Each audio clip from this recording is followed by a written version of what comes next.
জাতীয় নাগরিক পার্টির নেত্রী নীলা ইশরাফিল আবারও আলোচনায়, তবে এবার কোনো রাজনৈতিক বক্তব্য বা বিতর্ক নয়, বরং সামাজিক যোগাযোগ মাধ্যমে তার বিরুদ্ধে ছুড়ে দেওয়া গালাগাল আর কুরুচিপূর্ণ মন্তব্য ঘিরে আলোড়ন সৃষ্টি হয়েছে। 21 জুন নিজের ফেসবুক পেজ থেকে বেশ কয়েকটি স্ক্রিনশট প্রকাশ করেন নীলা। সেগুলোতে দেখা যায় কিছু ফেসবুক আইডি থেকে তাকে উদ্দেশ্য করে ভয়ঙ্কর অশ্লীলতা, গালিগালাজ এবং ব্যঙ্গাত্মক মন্তব্য করা হচ্ছে।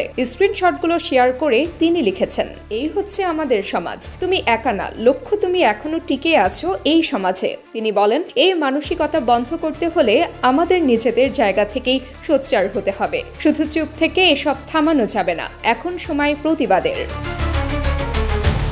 তবে এখানেই শেষ নয়। কিছুদিন আগে এনসিপি নেতা তুষার সরোয়ারের সঙ্গে একটি কথোপকথন ভাইরাল হয়। তারপর থেকেই একাংশের অভিযোগ, নীলা নাকি সরকারপন্থী বা আওয়ামী এজেন্ট।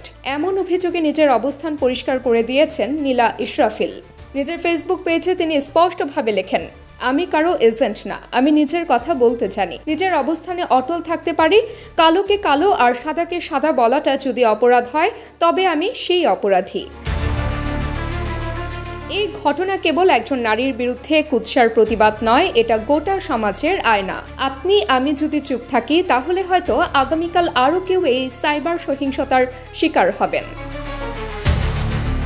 তাবাসসুম হক, আনিকা, ডেইলি আওয়ার, বাংলাদেশ।